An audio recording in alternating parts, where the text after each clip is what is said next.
Hello and welcome to the Thursday Drivers' Press Conference ahead of the United States Grand Prix. We are joined today by Romain Grosjean from Haas, Lewis Hamilton from Mercedes, Fernando Alonso from McLaren and Daniel Ricciardo from Red Bull. Daniel, this season you've had 2 race victories but no podiums alongside that. Is it realistic to expect you to be able to change that record here this weekend? Yeah, I think so. I think we'll have a decent car around here.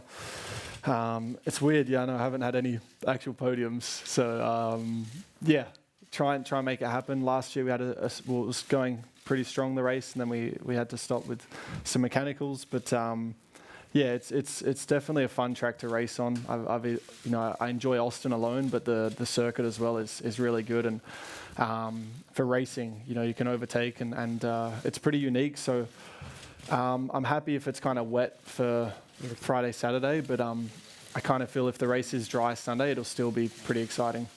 To all of you, although Fernando, I know that this doesn't really affect you for next year, but the 2019 FIA regulations state that drivers weighing under 80 kilos will be ballasted up to 80 kilos, that ballast to be carried within the sort of cockpit area. How do you feel about that? Is that correct, or should drivers actually be able to take advantage of their physique as they can in other sporting activities? I personally think they're just getting us prepared for more races in America. NASCAR. NASCAR. I mean, all of us want to enjoy our food a little more, so a lot of us now tend to starve ourselves on race weekend, and even training, we can't really do much strength training because we put on mass. And so I think it'll just allow us to, in a way, train harder, eat more. But it's not like we're going to have beer bellies or anything. We're just going to be stronger, and I think that's only a good thing. I disagree. I think there's going to be some people with more bellies. More bellies? Yeah. Well, the small guys can afford to do everything.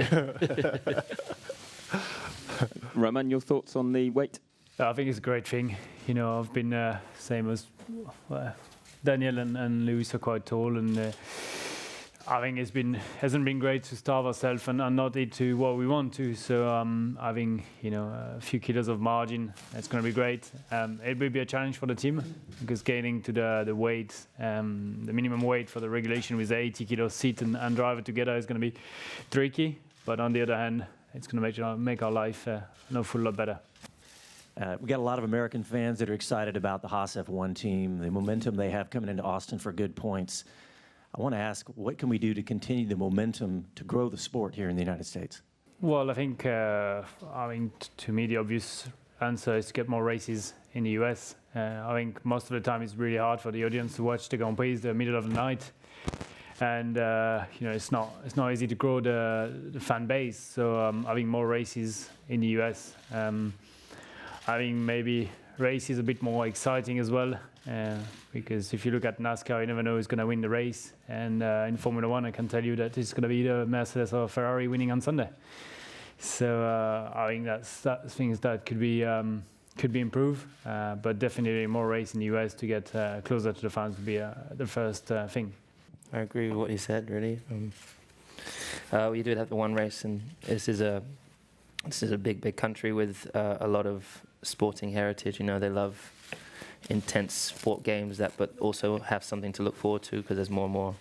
There's a build up to multiple games. This is where we only have that one race here. So the people, for example, in this city or people in the states that know, or the close states that fly over for this one Grand Prix, which happens once a year, it's like a festival. You can't really get too excited about one festival in a season. So that's probably something that Liberty will be working on for the future. Lewis, you do stand on the brisk of winning a 5th World Championship. What does that actually mean to you, were you to do that this weekend here in Austin? Again, really as a team, none of us are saying how cool it would be if it happened this weekend or the next. Or that we're not focusing on ifs. We're focusing on making sure that we deliver. There's still 100 points available, so we can just never be complacent in life and in a championship as intense as this. We expect Ferrari to punch back hard here this weekend, and so we can't be relaxed in any way, shape or form. We've got to make sure we come here and raise the bar again. So I'm definitely not thinking this weekend how's it going to feel if we do the job. because I've got to do the job, and that just adds more pressure, and you just don't need more pressure. So focusing on trying to make sure that I drive the best that I've driven all year long, and we get the car where we need to get it. It's going to be wet, I think, all day tomorrow, as far as I've heard, and potentially on Saturday. So it's going to be a tricky weekend. So nothing is given. Lewis, given that this season has been a chase for a 5th championship, what does the name Fangio mean to you, his place in history, and can you imagine yourself trying to drive the cars that he muscled around the track back in his era? Imagine myself driving those cars back then. Yeah. Well, I have driven some of those cars, which is like Sterling Moss's car. I've had to go out on some of the silver arrows they had around the old Monza circuit, for example, with Sir Sterling. So, which is pretty intense, and it's always really strange to hear the driver's mental philosophy back then. Sir Sterling would say you'd want to fall out if the car's you're going to crash. You hope that you get thrown out the cars, where it's a much more confined space for us. It's all about being stuck in and staying safe.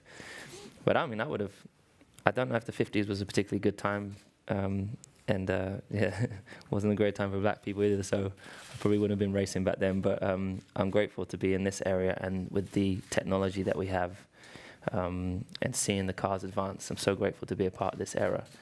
And Fangio is like the godfather of the driver sport for us. You know, he's the godfather for us. He's one of the greats from the beginning, and will always be admired in the sport. So it is crazy for me to think that I'm embarking on a similar number of championships that he had.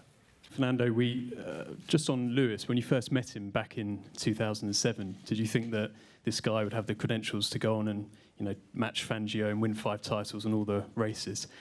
Well, probably at that time it was difficult to imagine, what the future could bring for Lewis and for any of the guys on the grid. But yeah, definitely he had showed the talent from day one, and fighting for the championship in his rookie year, winning in 2008. Probably at that time, we all agree that 5 or 7 world championships will be possible. Then obviously it was a little bit down due to the performance of the car for a couple of years, and then switching to Mercedes. At that time, maybe we all were thinking that maybe that was not positive, because at that time Mercedes was struggling in 2013 and things like that. So, it's up and down, the feelings, but I'm happy for him because he showed the talent from day one, and he was able to win races when the car was there to win it, but he was able to win races in some of the seasons that the car was not in the top of the form, like 2009 and things like that. He's still winning a couple of Grand Prix a year, so it's impressive, and it's now time to enjoy for him. So I'm happy. Thank you, Dave.